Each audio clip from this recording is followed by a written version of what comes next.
Greetings from a fishing village on the Atlantic coast. You've tuned in to Podcast Portwenn, celebrating the world of Doc Martin unofficially.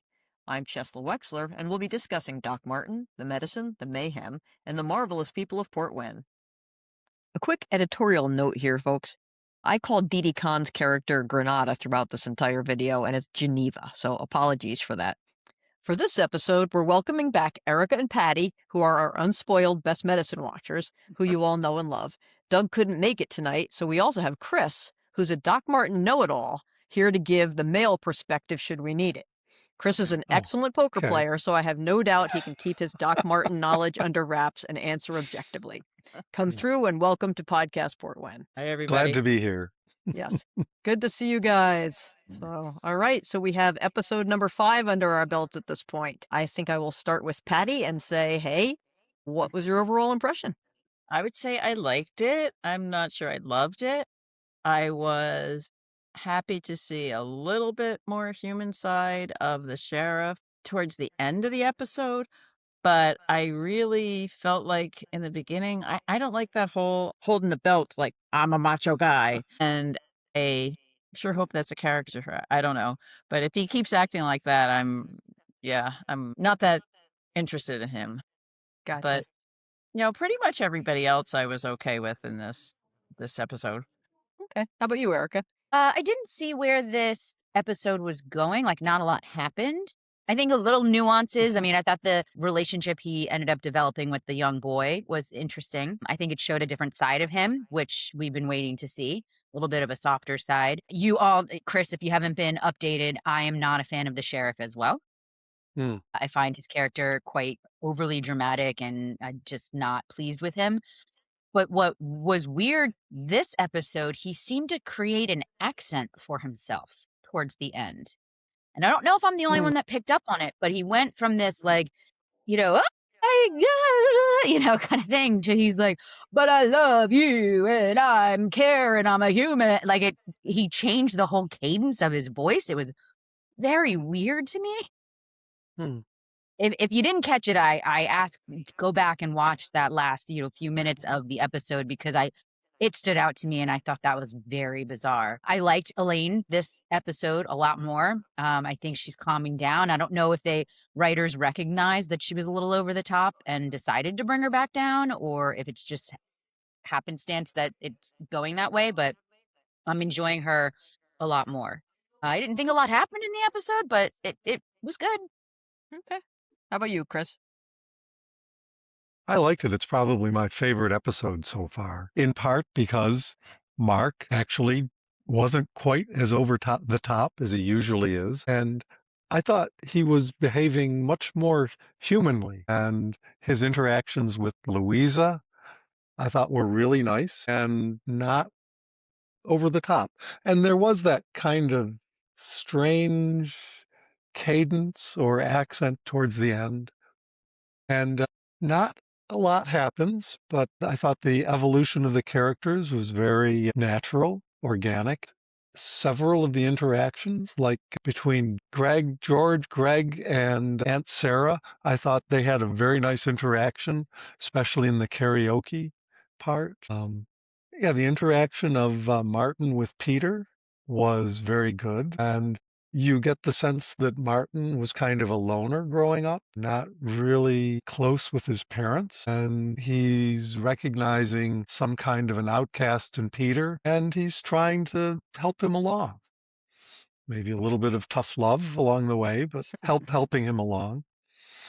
The interaction of Martin with Joe Bruck, I thought was also good, although I think he had to go back 4 times to finally get him to take his medicine. But it was kind of a nice interaction that Doc Martin Best says, "You seem like a reasonable person," which he does not say about many people. I thought there was like 3 main themes to this particular episode.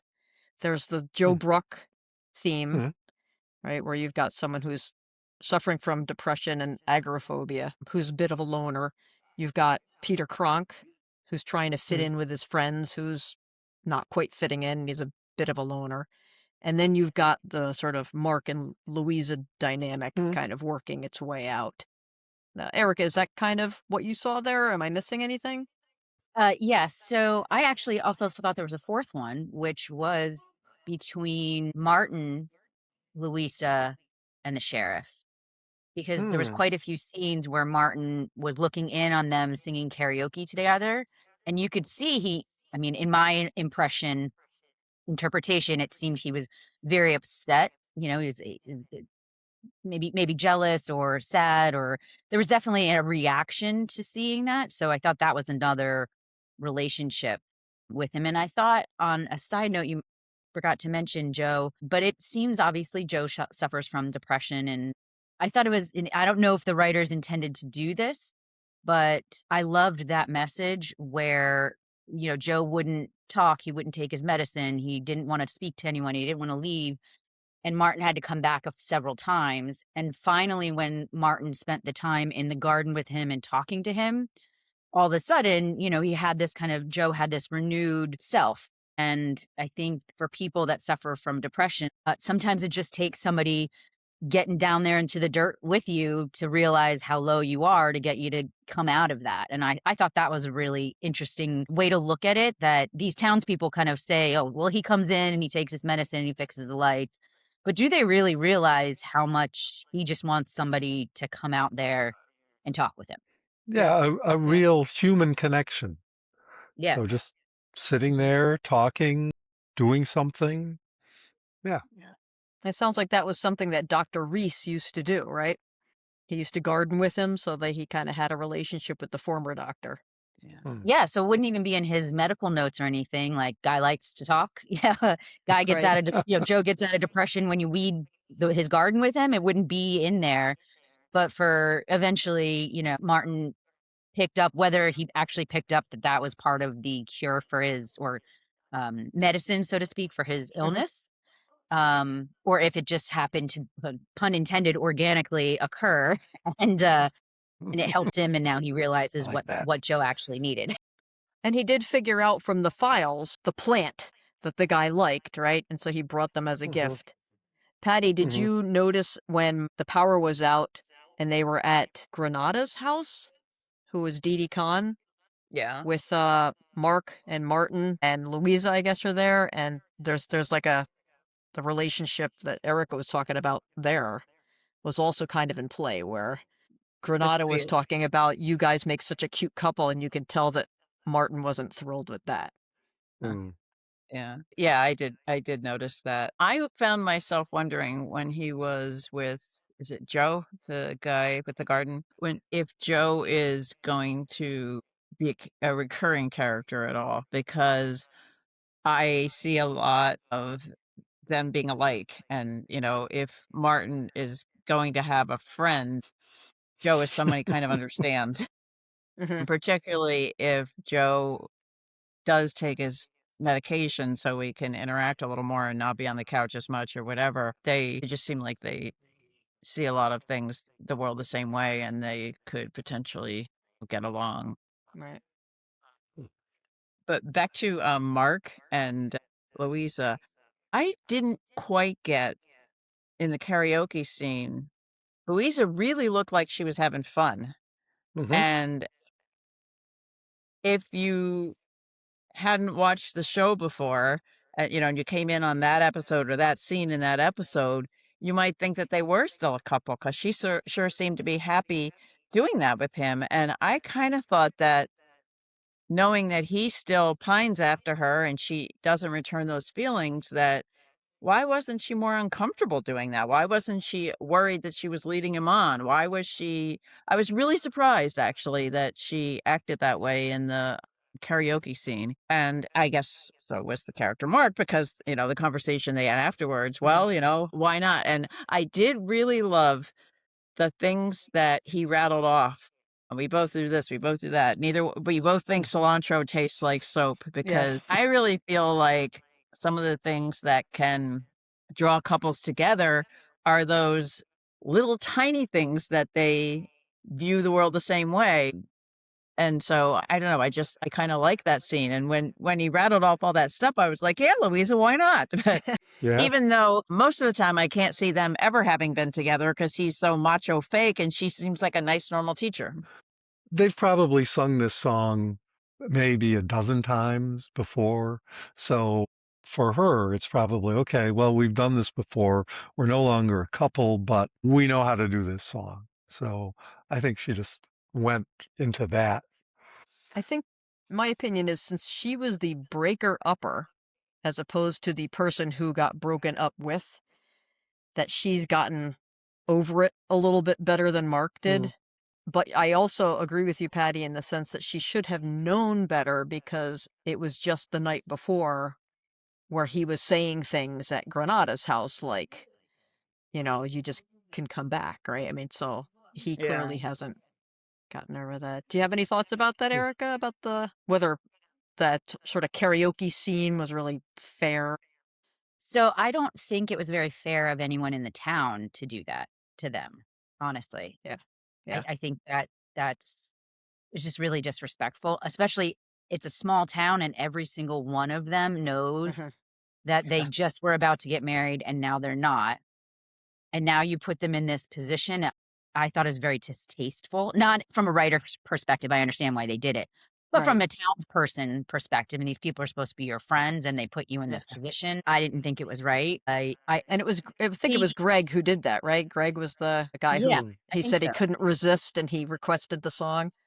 Yeah, I just don't think that's fair to do to somebody. She definitely had some hesitation going up there. He seemed more eager to go up, but then the roles kind of switched and he got a little bit more, we'll say, camera shy, and she was, really into it.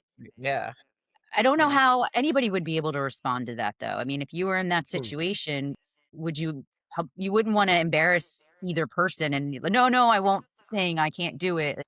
So you almost have to in that position. And he at the end, he was kind of like, I'm just not ready for this. And I did pick up on that thing that you were saying with respect to the way he was speaking, because we're so used to him being, Patty, like you described, the sort of blustering macho guy. And then I felt like he changed into almost a whiny high schooler. And to me, it was like you could see why on paper the two of them worked. It was like they've been childhood sweethearts or not sweethearts, but they've been best friends for forever. And then they tried the adult romance, and it worked for Mark because all those childhood things that kind of maybe seem like a relationship can be built on, like, the fact that you like Pop-Tarts or whatever some of those things were, they're not everything that you would build an adult relationship on. His complaining, I mean, I loved all those things that he was saying, but the way he was saying them, to Erica's point, just got me like, and we'd have this, and we have this, and we have this. It just sounded very whiny to me. But that's not to say that I didn't like this Mark better, because I feel like he's evolving. He's been that sort of, give me Viagra, I'm going to sleep around with everybody, macho, I'm over you guy, to now showing he's extremely sad and hurt and broken up by this relationship. And they've had this discussion, and I'm hoping maybe they move on now, and maybe he settles out, and he loses that sort of hurtness that comes through as whining and becomes just the town sheriff. But time will tell. Let's hope that's where it goes. But he hasn't made enough change for me to warrant tolerating his scene. Yeah. I hope he's on a good trajectory. Yeah. I have more tolerance for whiny Mark than I do for macho Mark because he was dumped and he Yes. was dumped right before the wedding. And, it's his best friend since childhood. So I think that would be very, very hard. So I thought, I didn't see it as much whiny as I did vulnerable and, being really honest about how he felt as opposed to trying to cover it up with being macho. I don't know. So it'd be interesting to see. I don't think in any TV show you always like all the characters. So, But I did like him better in this than in others, and I think he's on a good trajectory. Chris? Well, they were going together for 8 years. So, and it sounds like they lived together for 8 years. So they've been together for a long time. So over that length of time, they would get very comfortable with each other, Mm-hmm. you would think. Yeah. Yeah. Ultimately not for Louisa, but I kind of hope that Al has a positive effect on Elaine. Did you so see anything like at the bar scene when Al kind of makes Elaine have a conversation? Patty, did you? I like him, and if I'm gonna like Elaine more, she has to like him too. Yeah. Yes. Yeah. What about you, Erica? I like him. I actually feel really bad for him because I feel like she kind of leads him on a bit, you know? Yeah. I mean, I see that she likes him. She definitely has feelings for him. I don't know that they are mirror his extent of feelings. I think she said in the last episode, like she wasn't ready for something serious. And I'm paraphrasing, I don't remember the exact words, but I believe she said something to that effect. And that's perfectly fine. But I feel like she continues to lead him on and he just keeps trying and trying. I feel really bad, but I think he is helping her become a more evolved person. Let me tone down a little bit. I don't think really she's leading him on because there were a couple episodes where she just said, I want to get out of Portwenn. I'm not going to be here. I'm going to go on. I have my career to think of. And Al says, I'll help you with that. And he is willing to take Elaine on her terms. So I wouldn't really say that she's leading him on in that respect. I think he's the more mature and the more grounded of the two of them from the standpoint of, two people can actually have a conversation versus sit at a table 2 feet apart and text to each other. So I think the power outage actually did Elaine a little bit of good. That was a funny line about when she was whining about how she was just laying in bed with nothing to look at, and it's like, oh, so you got a good night of sleep, but that was bad. Yes. Yeah, I can't remember her exact line. Yeah, it was Doc. Yeah, Doc was telling her, "Oh, you accidentally got a good night's sleep or something like that." Yeah. Yeah, that was good. I liked Martin's interaction with Joe. I thought Joe was the first person who seemed to have the same opinion of the people in town as Martin did. They're busybodies and they talk too much, and Chickens Martin in the really chicken seemed coop. to kind of resonate with Joe that way. Yeah, that's why I thought maybe he could be a recurring character, or it might be interesting if he is. Oh, just chickens in the chicken coop. That's how Joe referred to the citizens of Portwenn, and Martin basically agreed with him. So, Yeah. And I think Martin said, like, before the chickens continue to squawk, Yep. maybe you could take your medicines. He used the same metaphor that Joe used and just fed it back to him. He turned off the electricity. Yes, everyone cared about him. They did go right to the doctor and say, you need to go out and check on Joe. But not one of them offered to go Yeah, out. I wondered about that too. They seemed to care about him. They seemed to notice he was out of his routine, and that is a good step, but none of them went out to see him. It sounds like they don't go out at all ever, except they see him this once a year where he's supposed to fix their electricity. And then they really didn't seem to care as much until the electricity went off, and even then they didn't go out to see him. They just held a party and didn't even invite him. And didn't they hold it from, like, the doctor didn't know that Joe controlled the grid. Like, they were just begging him to go out and get him to take his medicines. They tried to tell him. They did try to tell him. Yeah, and I know afterwards they said, you cut us off, but I don't know. I just felt I rewatched the episode today. Yeah. And the three of them, I guess it's Bert, Greg, George, and Aunt Sarah, I think, all go see Martin. And they're all saying, here's what you need to know about Joe. And Martin just keeps cutting them off. Yeah, And then when the power gets cut off, George reminds him, yeah, all you were doing is complaining about my lobster bisque when we were trying to tell you that this stuff goes on. So I think they were trying to tell them that he doesn't come out of the house. He has this problem. And I got the impression after a second viewing of, is he somebody who doesn't really like mixing with people? So they don't mix with him because that's his desire. But at the same time, they do care about him. And also he is the guy who manages the grid, because Aunt Sarah says something about, people can be different or something, but they're still one of us and they still need us or something like that. I forget what it was, but she Hmm. had some line of, we take care of our own or something. But I'm kind of with Erica, though. There's a difference between forcing someone to come out of the house or do something they don't want to do and not inviting them. So, for that party, they could invite him and be very accepting if he comes or if he doesn't come. But if, you know, having it without him, like how much I'm kind of with Erica, like they say they care about him, but how hard has anybody tried except for the Mm. doctor to really connect with him? Right. Would it be so hard for Aunt Sarah? So it looks like he was picking Yeah. up lobsters. So when Yeah. Aunt Sarah's very concerned, why not bring the bag of lobsters out to Joe? I mean, of course, she knows he doesn't like a lot of interactions. Just, hey, Joe, I noticed you didn't come pick up your lobsters. Just wanted to say hello, Hey. check in, see if you need anything. But Well, Yeah. they instead, did that. they need to send someone else.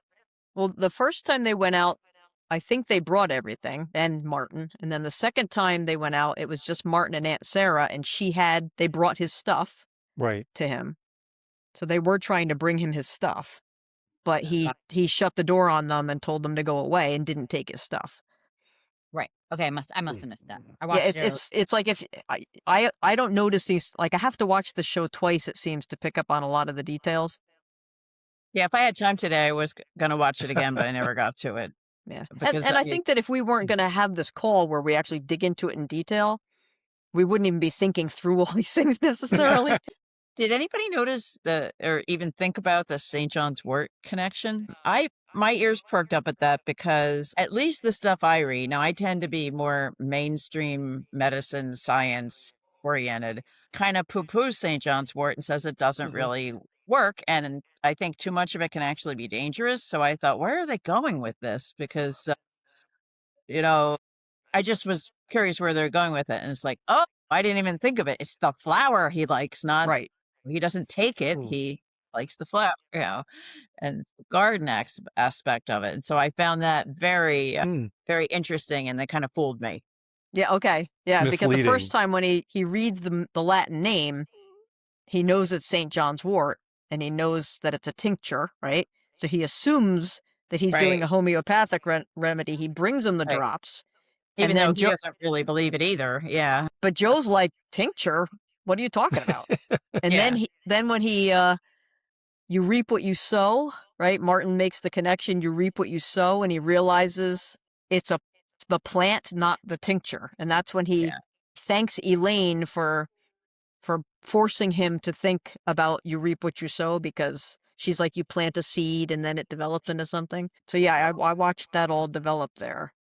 One other, I'm wondering about the blood thing because it seemed like he was a little bit better with the blood.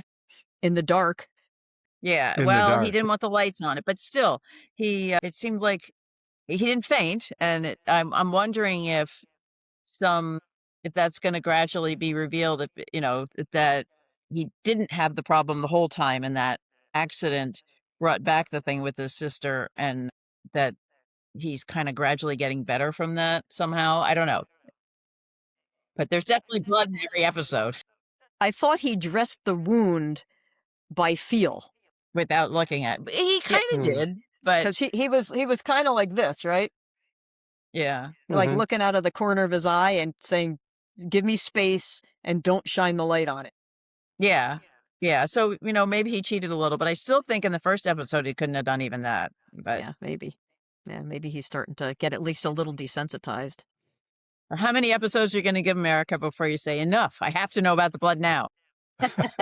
He's wearing thin on me here. I think I can give him maybe 2 episodes more. And then 2 more episodes and we better know more about the blood. Yeah. I don't know how much more there is to learn. the focus of my question is, how are you a surgeon for that Right. long and such a great surgeon to the point where you can't even see blood trickle at an ounce out of somebody's head in the dark? There's Yeah. got to be a bigger, there's something. Okay, maybe it is the last surgery where he froze. I don't know, but what about that surgery triggered this reaction to blood? It just doesn't make any sense to me. Last week I brought up the complicated grief idea, right?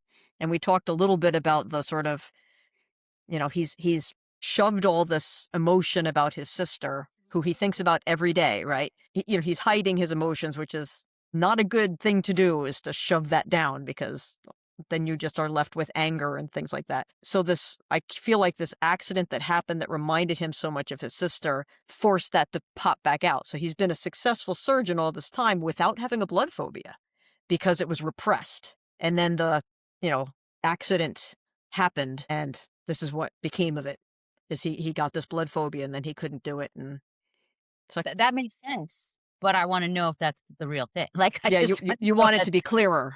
Yeah, Yeah. I want a little more. I want more details too. Yeah. Patty, last week you were talking about how you were curious if they were going to continue with the concept where everybody's fine at the beginning, and then Doc Martin says something, what he perceives as normal, upsets the entire town. Everybody hates him. And then all of a sudden he comes back in and he swoops in and fixes it and everyone loves him. And I thought about you when I was watching it because it was the exact same scenario. It is what happened again. And I don't think they can do that all 13 episodes, or I think they'll lose people because, it shouldn't be that predictable. But they did do it this time. Yeah. We'll see. I Yeah. thought about you and I thought, can somebody else mess up this like next time? And like he's the center of everybody's hate and ire. Yeah. I was going to say, I find myself thinking the Doc Martin show had been on for several seasons, and I just can't imagine it being that many seasons and that kind of plot every single time. So that's why I was hoping that maybe eventually it'll not be that way. Because, in this one, they're still getting to know him. But by the 8th episode of Doc Martin, the British version, didn't they already know him? And why would they blame him for the whole town blame him for something? And then by the end, they don't. It seems like that couldn't last 8 seasons. But By the end of the 8th episode, they were the 2nd episode of season 2. because there's only 6 episodes per season. Wow. They had 6 episodes in the first season, 9 in the second, 7 in the third, I think. And then it Oh, was like interesting. 8, 8, 8, 8, 8, 9 or something like that. So they had 79 total over 10 years. 10 seasons, 18 years, actually, because they filmed every other year. Yeah, but I agree that there is that formula. He pisses everybody else off, Mhm. whether it's him or not. And then you've got some medical things that go on. You've got some townspeople development things that go on. And then you have him saving the day and everybody's happy again. So I also hope that we see a change in that. I mean, needless to say, 10 seasons of Doc Martin didn't have that happen every episode. Okay, good. Yeah. And a lot of it is he is learning, like today, he didn't know Joe, right? He didn't know what Joe's deal was.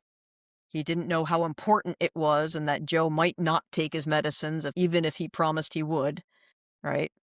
So the You would think, townspeople tried to tell him, but he wouldn't listen. but how long until the townspeople start to give him a little bit of grace? They give Yeah. each other grace when they mess up. And I know he's still new, but they do know Aunt Sarah. So Mhm. it's not like he's a complete stranger. He's got family there who's vouched for him.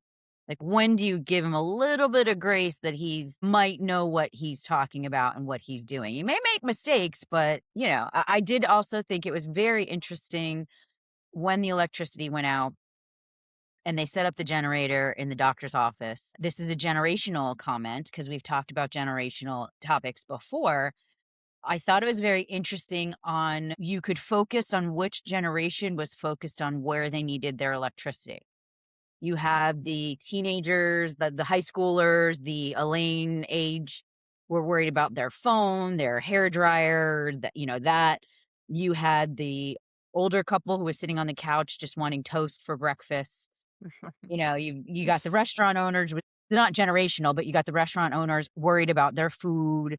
You could look to see who was worried about what piece. And I think that really spoke to, their generation and what's important to them. That I would assume the couple on the couch probably has the same breakfast every morning at the same time, sitting together. It's toast and jam, and it's their ritual, and it's something that gives them comfort and love. Whereas, Elaine was flipping out because she couldn't use her phone. And Right. neither's right or wrong. It's just very clear generational stereotypes, if you will. Yeah, that's true. That's true. So we got several things that we're waiting to see. We're waiting to see, is he getting better from the blood phobia? 2, how long is he going to be able to get away with other people not knowing about it? Because right now it seems to only be Elaine, right? And the third one is, do we get any more detail on what happened to create this blood phobia? Right? So I guess we're still waiting to get more answers on those 3 things. I don't think he's getting better. He saw a little trickle of blood and started to I can't do this. So For lots of reasons, I'm getting better. Yes. Yeah, I you hope that if nothing else, you hope that they don't hold it against him, because he is going to be their doctor and he needs to function, Well, they've held everything against him already, so we can't have this file. If it's like the previous ones, they'll hold it against him for 3/4 of the episode, and then something will happen that they come together at the end. Right. So, Patty, we will miss you for a while, but then Eric will be back. Doug should be back. Everybody's used to seeing Chris in the second section.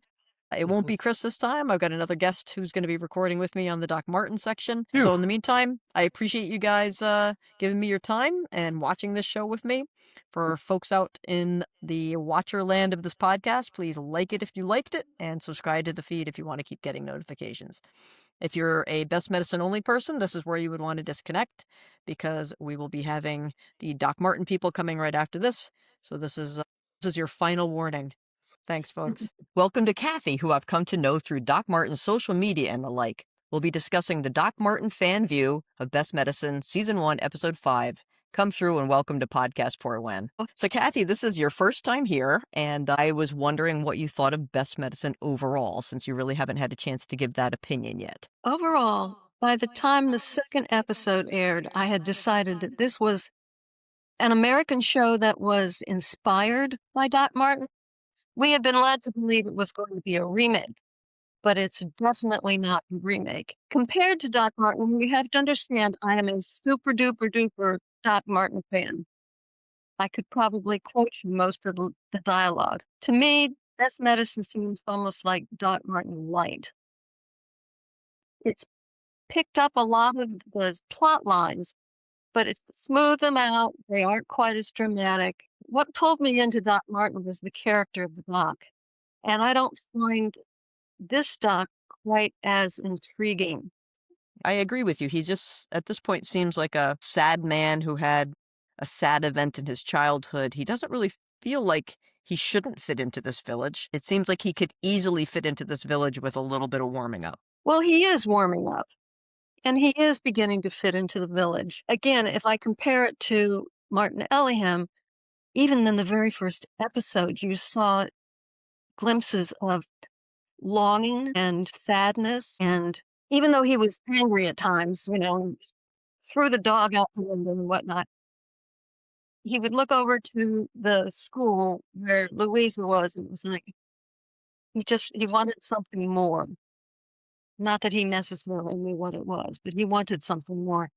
Dr. Best is, like you said, he's kind of a sad man who just wants to be left alone. And he could be that way for any number of reasons. Yeah, he lost his sister when he was 6 years old, but that has to have been at least 25 years ago. That shouldn't be affecting him. I have a theory. I don't know if you've ever heard of complicated grief. And my theory is that this accident that he told his Aunt Sarah about, that this girl was 8 years old and she had the same thing as Rosemary, I think that brought back this complicated grief that he has, because he did tell Elaine, I think about her every day, right? Now, we don't know if he's been thinking about her every day since he froze in surgery, or if he's always thought about her every day. But if it's always been this case, that he might have this sort of complicated grief that just got re-triggered. Therefore, he's not only lost his sister, who he's never gotten, and you never get over people completely, but come to terms with, but he's also now lost his career. Right. But he just doesn't seem, again, I'm comparing to Doc Martin. That's why we're here. That's this segment. This is the Compare to Doc Martin segment. You're good. He just doesn't seem as angry or grumpy or miserable. He's somewhat miserable, but not all that miserable. I find him to be much friendlier than Doc Martin. This in episode 5 when he walks into his surgery right after they hooked up the electricity, and the place is full of people doing all kinds of, their personal business. Doc Martin would have just hit the roof and screamed and gotten everybody out of there. And Dr. Best did somewhat, but it wasn't nearly as forceful as it would have been with Dr. Martin. I wonder if they don't believe that, they've got to adjust this for a U.S. audience, right? So maybe the thinking is that a U.S. audience would never buy, one, that level of just explosion, and two, that it would be tolerated for more than a minute. And Well, that particular village would not tolerate it, the way they portrayed them. They're all just basically a village full of narcissists almost. They all think of just themselves and their village. They're very parochial. are you talking Best Medicine or? Best medicine. It's very, very insular, very insular. I mean, you would think that the British Portwenn would be insular as well, and it is to a certain extent, but not so much as Best Medicine. I find it very insular. And some of the things that I don't care for in the characters, and you've discussed this before, like Mark, Sheriff Mark, and even Louisa. I think the things that I don't care for them are probably more direction, the way they're being directed to act, as opposed to the way they probably should be. Yeah, the skill, I'm sure, is absolutely there. I mean, these folks can play whoever. Yeah, but like I believe they're being told, Mark, be over the top. thinking in terms of Elaine, we saw in episode 4 that that actress can do almost anything. I was so impressed with her in episode 4. And then she's back to being kind of annoying in episode 5. So that's got to be direction. You need to be screaming at Joe. And of course, that messes everything up. Joe, I found him interesting. He was sort of like a Stewart forest ranger, obviously, very comparable, except he was depressed. And he was very down, and he's kind of a sad sack. Stewart's got PTSD, right? Yes, he does. Yes, he does. But you won't find him lying on the couch. So he'll be out breaking up bird boxes, but he won't be lying on the couch. He's a very actively anxious man. Yes. Yes. Very skittish. He finds the world too peoply, right? He doesn't want to be with other people, but it's not an agoraphobia as much as it's PTSD from Bosnia. I think they could have done more with Joe, and maybe they will in another episode or two. But he was not terribly interesting. And as a gardener, I had some nitpicks to do with things he did, but we won't go into that. I agree that I think they can do more with Joe, and I do hope they do, because I like the idea that he and Martin, similar to Martin and Stewart, they resonate, right? A bit of a rapport. Yeah. Yeah. Other characters, the karaoke scene, I think they did too much of that. I overall liked this episode, and one pattern that I'm finding, and I wonder if it is the same with you as a like super fan here. Chris and I and other Doc Martin people that I've talked to, we seem to like the episodes best that Best Medicine only people like less. So I was not a fan really of episodes 1 or 2, and then episode 3 I was like, yes, this is getting better now. And then 4 I was kind of like, and 5 I was like, it's getting better now. And that was the exact opposite with Erica, Patty, and Doug. Like when we got up to episode 3, I was all excited when we were going to have our session. And I think I only had Patty and Doug for that. And they were both like, meh. I was like, really? I love that one. And then the same thing with 5. They were kind of like, but Chris and I loved it. I liked it better than most of the others. I think we see we continue the pattern where Josh Charles, who I think does a good job with this Dr. Best as they've decided to play him, you can tell that anytime he's talking to non-Louisa people, he's got this sort of tone with folks, and that he's got a very comfortable banter, argumentative style with Aunt Sarah, but there's love underneath it, right? And then with I recognize Aunt Joan and Aunt Sarah. I mean, physically, they're two very different people, but the words that come out of their mouths and the way they talk to Martin is very similar. because So- Joan could be sharp. Oh, yes. Yeah. Yeah, she could tell him just what she thinks and what he was doing wrong. Right. And then when you get to Louisa, there's a warmth, right? I'll have to look for that. I haven't really noticed it. If you look for it, you'll find it and you'll never miss it again. So you could tell that longing that you were talking about Martin Ellingham having, that longing is here too. What did you think of Peter Crunk? I was just about to say, I like Peter Conk. I like him a lot. I thought making him stuff an apple in his mouth was kind of silly. They could have probably found another way to make him hurt himself while trying to get the other kids to like him. I thought it was interesting that Martin or Dr. Best told him that you probably won't have friends and you need to get used to that because you're so very bright. And telling Dr. Best, no, we don't talk to children that way. I wish someone had told me that when I was his age. And so that gives you a little hint that, he didn't get along with the other kids. But you can be smart and still get along with the other kids. So there has to be a way. And he did apologize later on, just like Dr. Martin apologized to Peter.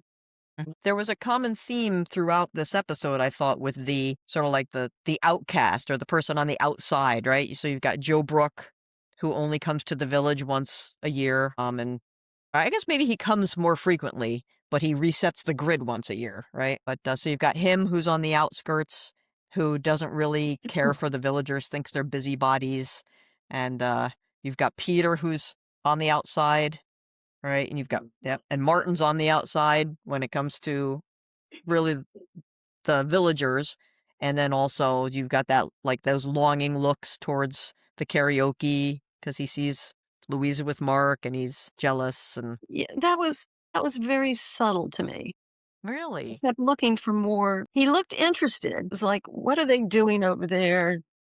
Does he want to be part of that? No, he doesn't. But I almost felt like he was looking at it as it's annoying. It's interesting how different people see different things in these shows. and that's one of the reasons I really love doing this podcast because, I'll have a view and somebody who's just as, if not more of a super fan has a different view. When he was looking in to the restaurant for the karaoke, I thought that went on a long time and was indicating that he was sad that they look like maybe they're getting back together.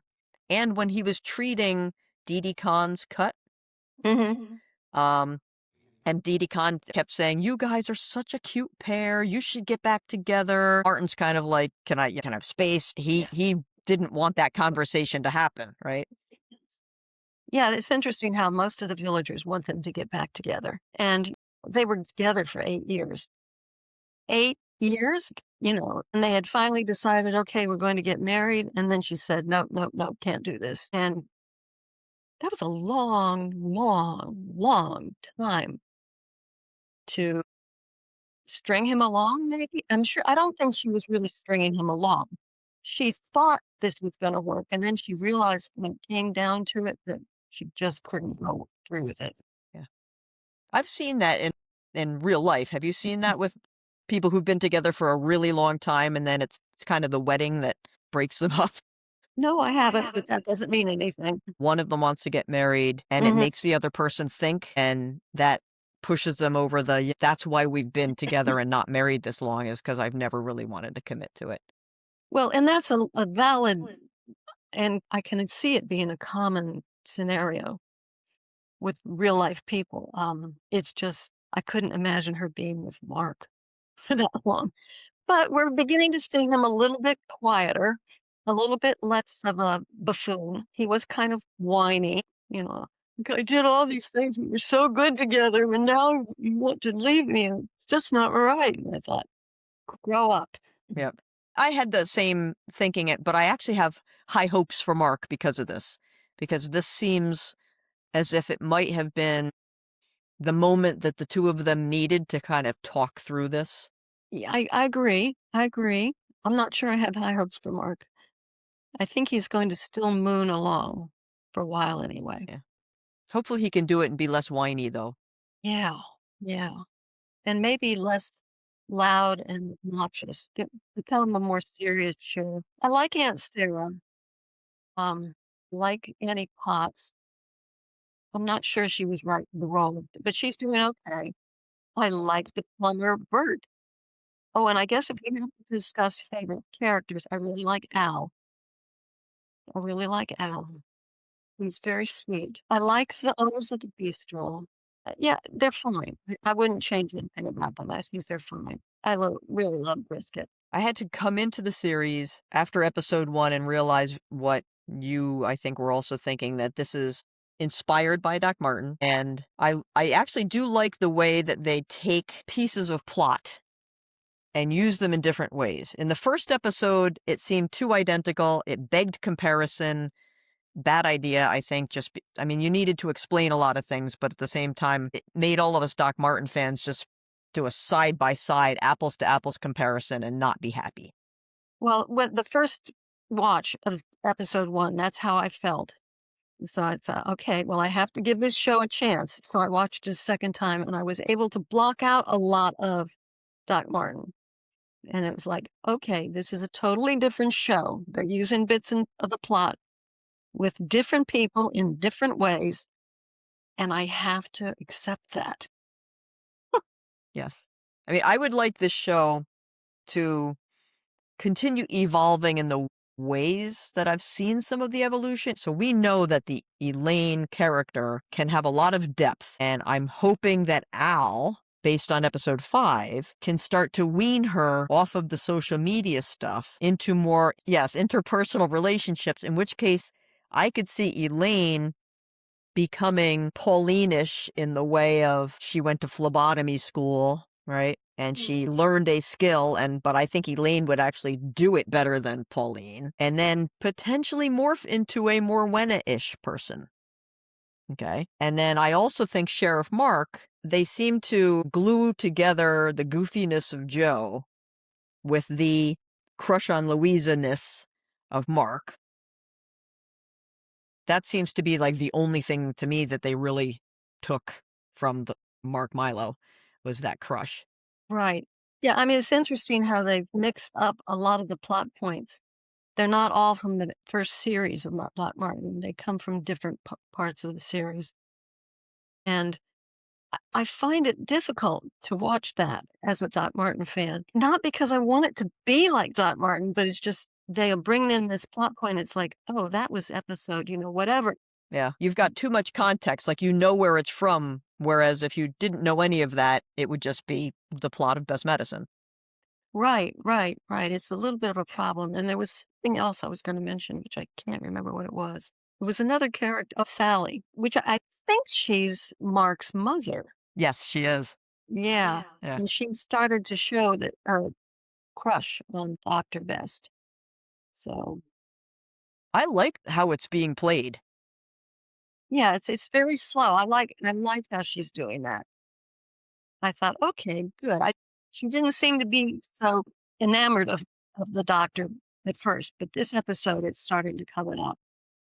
And she's not as crazy as Selena Dell. I personally love Mrs. Tischel. Oh, well, me too. So we'll see how Sally Milo is, but I think the actress is doing a very nice job just being a little clingy and a little hinty, right? Yeah. Yes. I love Mrs. Tischel. I didn't mean when I said she was crazy, I didn't mean it as a negative. I really like her. But I'm starting to like Sally. I guess it's Milo. I think it's evolving, and I kind of think it'll find its footing. I hope so.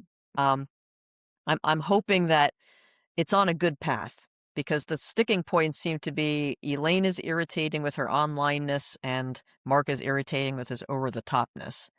Those two things, absolutely, based on who the actors are, have the opportunity to become likable characters. And in Doc Martin, Elaine was not likable at all. But she wasn't quite as, well, she was obnoxious. I don't know how to phrase it. It was just not quite as out there. I don't know. She was not likable at all, but not in the same way as the Best Medicine's Elaine is. I don't know how I would describe Elaine from Doc Martin to anyone because her character worked. Like it really Yes. worked within the plot line, right? Yes. But what the hell? I mean, the only way she got away with stuff was because the world would work against him. Right. The village was for her. Yes. Yes. And the village is for Elaine in Best Medicine. Like everybody thinks that she's an absolutely natural, podcast person just waiting to break through. And they all seem to be very interested in participating in her shenanigans, right? Everybody wants to be a star, I guess. Yeah. Do you think that there's any level of, I'm not going to call it blackmail because Elaine doesn't really lord it over Martin, but she's the only person who knows about his blood phobia other than Aunt Sarah. Right. She knows. And she's been discreet. She hasn't, as far as we know, she's not told a soul. But there was one line in an earlier episode after she cleaned up Bert's hand where she said something like, you might even say, like, I'm invaluable. And I'm just wondering if that's why he keeps her. Because, when he fired her the first time, the village didn't shun him, No, right? But she knows his secret. that's true. I think she could be a very likable character. After episode 4, I really liked her. This episode, she was back to being kind of annoying.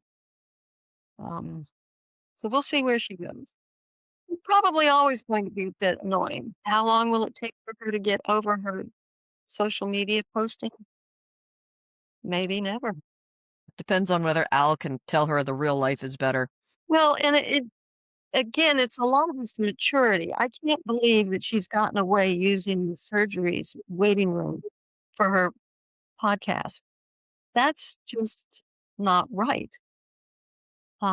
Because you can see in the podcast who's going to see the doctor. I mean, that should be confidential, more or less, that Dr. Reese put up with it. And I know that Dr. Best is trying to cut her off, but he hasn't been successful yet because she pretty much ignores him. And maybe that part of the reason is because she knows a secret. I don't know. Yeah, we'll see. Yeah, but it sounds like you and I were both in it for the long haul. We want it to do well. I'm hoping it will get better. Now, I didn't start watching Doc Martin. The first episode I saw was when his parents visited in series 2. Wow. And, there had been advertisements on the TV for this, watch the doc you hate. And, he's growling around. I'm thinking, why would I watch that?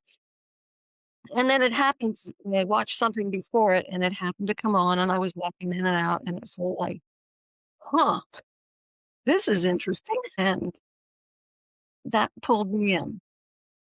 That's when I went out online and started searching for it. And that's when I found the Doc Martin social media groups and saw that people would go to Port Isaac and watch filming. And it was like, oh, a whole new world opened up for me. So it is a fun show, but yeah, I feel like with Best Medicine, it's if it succeeds, it's just more Doc Martin for everybody, right? Right. And after, as I said, I came in series 2. So afterwards, I went back and I found the first series and whatnot. And in retrospect, I think the first series was not nearly as strong as the rest of the show. It's like, would I have watched this with just the first episode? I probably would have watched it, but not become quite as engaged. So I'm hopeful for Best Medicine because I don't think that the first episode or 2 or 3 of Doc Martin were as strong as the rest of the show. So again, fingers crossed. And I think that this is going to have a much easier time appealing to people who haven't watched Doc Martin. Right. They don't have that comparison constantly saying, this was from, this episode, and that was from that episode. Look how they turned it around. But we'll see how it goes. I'm hopeful. I'm hopeful. I really am. I feel like I've seen enough in 5 episodes to know what it can be. And now it's a matter of will they go in that direction? And I think it's been getting a good viewership. I think they're getting lots of viewers, which is good. Well, that'll do us for today. So if you've liked this video, please like it online and subscribe to the feed. And Kathy, I really appreciate your time. I look forward to having you back. So thanks very much for all of your opinions. Oh, happy to give them. Very good. Thank you. Bye-bye. Thanks for joining Podcast Portwenn. Podcast Portwenn is an independent fan production, not affiliated with, endorsed by, or sponsored by Buffalo Pictures, ITV, Fox, or the creators of Doc Martin or Best Medicine.